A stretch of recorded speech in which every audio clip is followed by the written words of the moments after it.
Hello, everybody, and welcome. I am back from Nationals, and yes, what you are seeing on the screen is real. I did play Tistina at Nats. So I should probably talk about why I did this. Kind of explain my thought process on the deck. So, yes, this is real, and I love you, Dueling Book. You are so good. You are such a good website. There was a lot of hubbub about a person that was playing Tistina at Nats, and that was me. Yes, I was playing Tistina at Nats, and I got knocked out at round 7, which is a bummer. I wish I could have made it a long way, but the deck was really good. This deck felt very strong because, if you don't know, this card came out in Duelist Advance, which is the newest TCG core set. As longtime viewers of my channel are aware, it's my most popular YouTube video still to this day. I think this deck is one of the worst they have made in history. The Tistina cards are so bad within themselves. They just don't work with each other, right? And I've talked at length about this, but there was no one-card combos when this deck was first released. Sentinel had to pop itself in order to search something, or it had to pop a set. So frequently you would have to use a piece of non-engine in order to keep Sentinel on the board, because when you were trying to search, you would be trying to search Demigod. Demigod couldn't summon itself if there wasn't a Tistina card on the board. So you would have to open Sentinel plus like the field spell or Sentinel plus Breath. Breath is like a terrible card at more than one because it doesn't do anything on its own. None of the cards did anything on their own, actually. So it was a 2-card combo deck that ended on genuinely nothing. All of these cards' design is still baffling. Also, Sentinel destroys a card to search, which nothing in the Tistina engine benefits off of being destroyed. It's still the most baffling decision. Because you'll read this card and you say, oh, it destroys a card on your board in order to search. Well, what Tistina card do I destroy in order to get its effect? Nothing. Nothing. There's nothing in this deck that benefits off that. All of the stuff that happens when a card is destroyed happens when your opponent destroys a card. But my opinion on these cards completely turned around when I saw Miasma Dragon.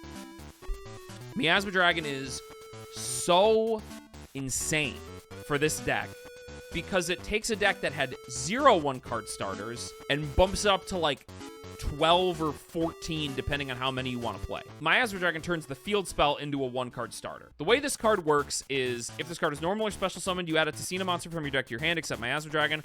Also for the rest of this turn, light Tistina monsters you control gain 1,000 attack.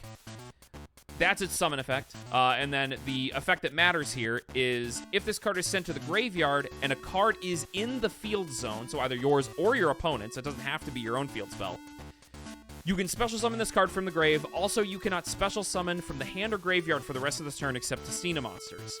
You can only use each effect of Miasma Dragon once per turn. What this means is that you activate the field spell, dump Miasma Dragon. Miasma Dragon triggers in the grave because a field spell is in a field zone, and then it will summon itself, and then you can search for either Demigod or Sentinel, or, well, really, it's just Demigod or Sentinel that you would be searching. Or Returned, if you decide to play that. I opted to not play Returned, and I will discuss why. But, yeah, so you can immediately get to a Varudris, like, super fast. So, this deck was, I don't know, I really liked what Miasma Dragon did for this deck because I do think these cards are good now that there is a card that can access all of them with one card. They still have their flaws, of course. There still is the issue that Sentinel destroys a card and nothing else from the archetype benefits off of that. But you can get Fallen, activate Fallen, get the field spell, use field spell, dump, search this, get Demigod, and now you have a light to resummon the Sentinel again. There's a lot of cool stuff that you can do with this deck. There is an additional engine in this deck that I have decided to sort of bridge these two, which is Azamina. The reason why I decided to use this engine is because I thought it was the strongest engine for this event to bridge with the deck. So I should probably show a sample combo before I even discuss why. Let's see, we can get rid of the Sentinel here. So we'll go Sentinel to the grave. Really all you need is Diabel, any Wanted, Deception, or Diabel Star, and the field spell. So you summon this. You get Deception here, which will set it. You will activate Deception. We'll go this to hand. Now you use the field spell. The reason why this is, you have to keep in mind, Miasma Dragon Tistina is a dart. You need to summon it in order to get the effect of Search to make your combo as strong as possible. So when you Deception tribute Diabellstar, that has no monsters on your board, so that way it turns off your opponent's Bestials. So you tribute, get the Diabellstar off the board, you get hollowed. Now you declare Divine Domain. Send Miasma, you declare Miasma, special summon it. Declare it here. Remember, we had no monsters at the time that triggered. They weren't able to Bestial us as a quick effect there. We activate this, get this to hand. Now we Demigod. We get Breath here. So this was Diabellstar. Since we opened Sentinel, we can do Sentinel here. We can declare it. And now that's 4 summons.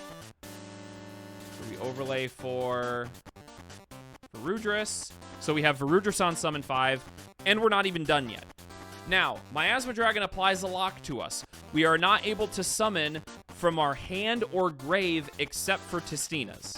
But we're not going to worry about the rest of the turn. None of that shit matters at this point. So we're going to activate Hollowed. We're not going to get Ilia Sylvia because we don't need it.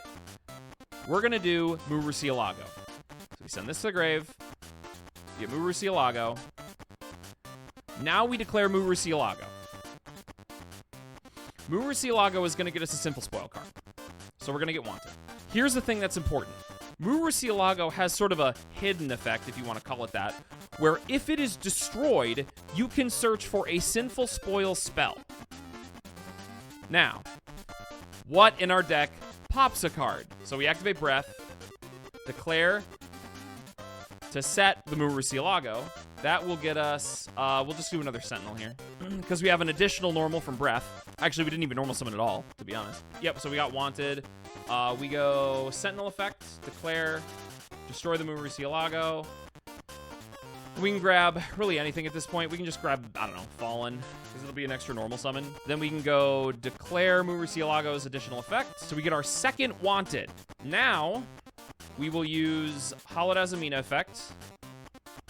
Put this back to the extra deck. Put this to the hand. Now we will activate Hollowed. We'll chain Wanted. Get the Diabellstar back. Both Wanteds now will go to the grave. We'll reveal and summon Saint Azamina. That is why I decided to take this version of the deck to this event, because being able to consistently get to Saint Azamina is really, really good this format. It turns off a lot. It turns off the Vanquished Souls targeting themselves. It turns off Detonator targeting itself, Bestialing their own monsters to summon Bestials. There's just a lot that Saint Azamina can sort of screw with during the opponent's game plan. So we declare this, summon Ilia Sylvia, because during the turn Saint Azamina is summoned. Pretty sure we're on Morian. We're on Morian in the side, and we're gonna talk about what I should have done. Again, we'll get to that later. So in this hand, we didn't even use our normal yet, so we'll use our normal. And then we'll link these. No, this is still fine. This is usually the board I was making anyway, so this is still good. This is my usual end board. When I saw these two engines, it was IP Masquerena, Ilia Sylvia, Saint Azamina, and Varudris. Now, you might ask, well, what is the IP going to link with during your opponent's turn?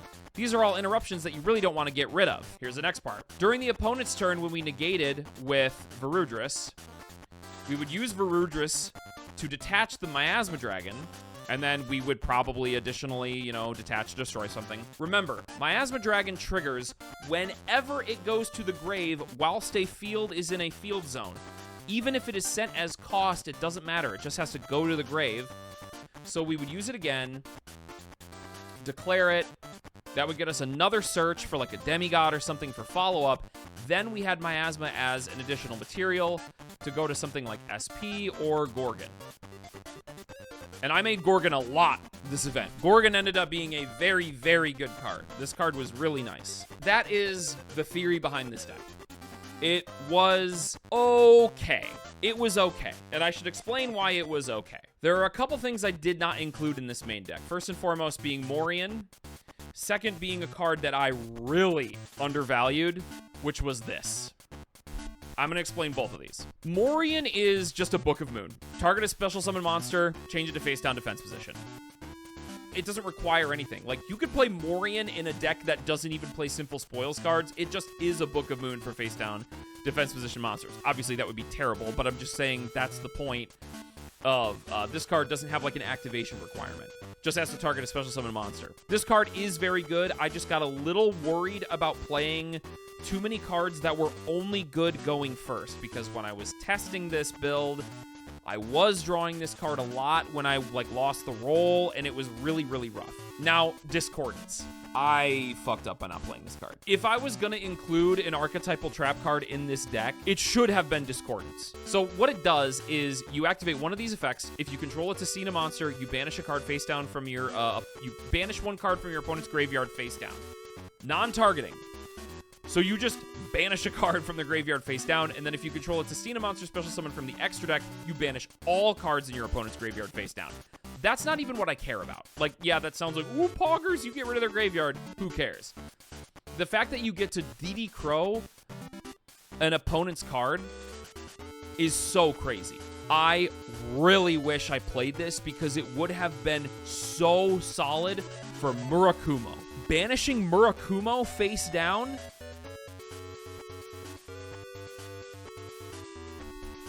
I should have been on this. This would have two of the matches that I lost would have been soloed by this. I just fucked up. I fucked up by not playing this card. I really did. Oh, I didn't even finish. This card has a graveyard effect where you can banish it, target a Tistina monster in your graveyard, and add it back to your hand. So it's just more follow-up. I cannot explain to you all how badly I fucked up by not playing this. It's not a perfect card. There would have been times where I would have drawn it and it would have been like not so great, but I should have been on it. I should have been playing it. You know, like it could have been discarded off of Diabell Star. If turn one, if I didn't want to set it, I could have just like gotten rid of it. If I already had a way to summon Miasma instead of the field spell effect, I could have like sent, you know, Sentinel, Discordance Banish, get Sentinel, normal Sentinel. There's just a lot that I could have done that I just didn't do because I wasn't playing this card. I should have mained it. 100% it should have been on my main. The value of maining Morian is being able to just raw set it with Diabell Star if you're under Droll. Yeah. Ultimately, Droll was a huge pain in the ass this event. I overestimated how good this list would have been into Droll. Droll, like this deck it does play well into Droll. There are multiple hands where you can just set up IP plus Varudris after you've been Drolled, but that's not enough. That's the truth of it, is that's just not enough. It's just not good enough. You know, I thought it was gonna be enough this event, but there would be times where I would make IP plus Varudris after getting Drolled, and the non-engine in my hand was a Fua. Maybe I even had like an Ash or a Bell on top of Varudris after I got Drolled, and it's just not enough. Like, the Mitsu cards are still crazy. They can still clear the board after you've been Drolled. You know, if you're ending on non-engine and they end up sticking a Murakumo, even if you Droll them, you try to pop with Varudris and they Murakumo you, that rips another card out of your hand. You know, I just overestimated how good the half boards would have been into this format that this deck can put up. Anytime I was making like an uninterrupted board, you saw that shit's crazy. IP, Varudris, Ilia Sylvia, Saint Azamina, nuts. You don't break that. Even if you do break that, I have gotten so much follow-up at that point that it's over. The end board I was making was very monster interaction heavy. And I thought a lot of people were gonna just be on hand traps. And, you know, ultimately, that was correct. There were hand traps everywhere. There were not a lot of people that were playing things like Droplet or, you know, like board breakers, because I don't think you really could in this event. And that's why I tried to capitalize on that. This deck plays really good into 1-for-1 interaction, you know? If I open Sentinel, I use its effect, and they impermit, I can just go, okay, field spell, okay, demigod, you know? Wanted effect, do the Azamina combo, you know? playing through 1-for-1 interaction is pretty decent. And even playing through the Charmies is good. This deck plays great into Charmies. Miasma, summons from grave. Yeah, sure, I can give them a draw into Perulia, but there would be times where I would make IP plus Varudras through a Perulia with one or two draws. Fuelos, 1 or 2 draws, you know, it felt good. It felt good into those kind of cards. Just all hand traps, it felt good. There were a couple times where I only opened one, you know, 1 card starter and 4 hand craps, and I would get hand trapped on my normal summon, and I would get stopped. It happens. Is Crystal God still a soft brick? Yeah. However, it is much easier to get this card out now. Now that you have Miasma Dragon to search the other cards that search Breath, it is way easier to get this card on your board. And to have, like, Demigod plus... There were times where I would get Fuelos, and I would end on Demigod plus Crystal God. I was like, okay, play through Karma Cannon. I got Ash Bell and Karma Cannon on board. What are you gonna do? And I won. It was versus Onomat Ryzeal I did that. Would you want 3 Demigod? I don't think so. Demigod is a very good card, but the consistent issue with Demigod is that it's only usable if you see another Tistina card. The worst hands you see in this deck are hands of like Demigod plus Miasma or double Demigod, you know? And playing 3 Demigod just opens up your hands to having 2 Demigods in it, and those are bricks. Like, these 5 cards being like engine requirements is tough. I think the worst thing about this deck is that these 5 cards are pretty bad to draw unless you're playing the game. What's the first Xyz? Totem Bird. This guy was nuts. Oh, but this is Zeus Altart. Sorry. I don't know what you meant by first, either this or this. But Totem Bird, this card went crazy. Being able to do Totem Bird with 2 Sentinels is like... That shit feels so good. Play is bad to draw if you aren't playing. Not really. There were times where I opened Play, and I would open like Play plus Miasma, and that was the way I had combo, so... Totem Bird, but no Featherstorm. You're not getting to the point where you can make Totem Bird with Thrust if you're getting hand trapped enough. Like, it's just not consistent that you get to the point. Yeah, it's just not consistent enough to go for Featherstorm with Totem Bird. I thought about it and I did test it, but it's not worth it. I didn't love Prosperity. Well, Prosperity was good and bad. I mean, it was a 2-engine deck, so it was nice to have. But this probably could have been cut for Discordance. Like, if I was going to do this event again, you know, if I was going to really, like, lock in and try to, you know, make this deck more playable into this event, it would probably be something like cut this, and do something like, which I know this is going to look terrible, but I'll explain. I think this would have been better. The big problem I had with this deck is the fact that opening Hollowed by itself sucks ass. Which I did a lot. I opened this piece of shit so much. Which Morian could have theoretically helped. Morian could have theoretically helped a lot. But, yeah, fuck. I opened Hollowed so goddamn much. Just all the time I opened this thing.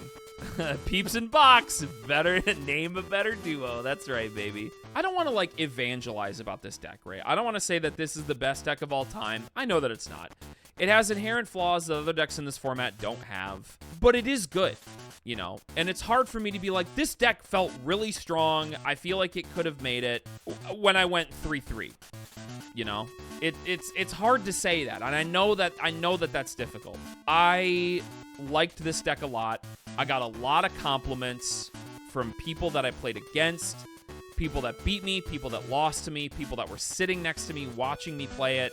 They were like, dude, that is awesome. How did you think of this? Shit like that. And honestly, that's what I live for. I don't think I have much more to say than that. Other than for this deck, I think there was a reasonable like justification that I should have played a different engine. Like, if I wanted to play this engine, I should have included more engine pieces to be able to flex into if I got hand trapped. Definitely Morian and Discordance should have made their inclusion in the main deck in some way.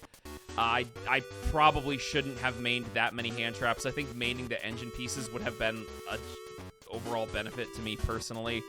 rather than including Bell. The reason I included Bell, by the way, is I'll just take these out. I'll put the Morian back over here, and I'll put the Bells back in. I think the Azamina stuff, the biggest problem with the Azamina stuff is that the Azamina stuff sucks so bad going second. After, like, in testing, I was realizing that all I should be doing going second is just cutting the Azamina cards completely, because the Tistina stuff is quite strong going second, especially into a detonator. You would use Fallen to place the field spell, and once that happens, they genuinely can't detonator this. Because if they detonator the field spell, it summons like Miasma and Crystal God, and then Miasma attempts to search, which would search a Demigod or a Sentinel, and then it's just like, that's so much. So anytime a detonator was on the board and I stuck a field spell, especially off a Fallen effect, it was just super threatening for the opponent. So really all that helps them at that point is like Ash Blossom, you know? I think the Millennium Engine in the current format could be good, or I just stick with the Azamina stuff, play a nice game one with the trap cards in there, and just continue to do the game plan of siding out the Azamina stuff and just stick with this engine. In this current format, I do want to finish this off with a bit of a discussion about where this deck can go post Justice Hunters. So Justice Hunters is going to be wild. I don't know if anybody has tested post Justice Hunters yet, but that format is going to be crazy. So I want to try this out because Chaotic Elements can flex between both engines. Both the Tistina stuff, well, with Chaotic Elements, you can get Demigod, Miasma, and Crystal God if you want to be able to, like, normal summon it or something. But you can also use Chaotic Elements to get Jokel or Lantern. And the other thing that's really nice is Chaotic Elements can add from deck or grave. So if your Crystal God has already been used and it's in the graveyard, you can Chaotic Elements it back and then use Divine Domain again to try to summon it throughout a multi, like if your game has gone past turn 2. So this is just really nice. Like, I like that Chaotic Elements is a very good consistency card between both bridges. But what if we played Tainted as a 5? That card is awful. Like, I've thought about it, but Tainted is genuinely so bad that I don't think you even want to bother including it. You would just hope to get, like, Jokel with another 5 from the Canine engine rather than having, like, a Tistina card to bridge. Would you play the Tistina trap in this build? I probably would. I don't know where I would slot it in. Cutting the thrust in the Droplet down to 2, but Droplet just feels really good this format, so I don't know. This is just a sample deck list. Pretty promising in terms of testing. The only thing I'm a little worried about is Yummy. Yummy puts up Herald of Arclight, and I believe Herald stops main deck to graveyard, I'm pretty sure, if I'm remembering. Any monster summoned to the hand or main deck to the graveyard is banished, he said. Yeah, so that turns off the field spell, and it stops Droplet, so I don't know. The Yummy matchup could be a little bit difficult for this deck, but I think that is something that can be sided for. And like this deck into Canine Crystron or this deck into Canine Vanquish Soul feels really good. The field spell being an engine piece whilst my opponent is putting monsters on board with their engine hand traps, making Crystal God and the field spell more threatening feels super strong. That's also something that another reason why I wanted to play Tistina at Nationals in general is that because it has a pretty good Vanquish Soul matchup because they stop you by putting face-up cards on board. You can go, okay, and now for my last push, because you bestialed me and Holly-sued me, field spell, send Miasma, summon, Crystal God, just like set all their stuff. Yeah. So this is something I'm thinking about moving forward with this deck. But anyway, I hope you appreciated this. I was happy to be sort of a little bit of a mini legend at the start of Nationals. Everybody was freaking out that there was a Tistina deck that won their first 2 rounds. Sadly, I couldn't go any further than that. I wish I could have, but eventually I'll be a good enough player to represent the decks that I think are good and my fun little pet decks throughout high tier events. So anyway, I will see you all in the next one. Peace.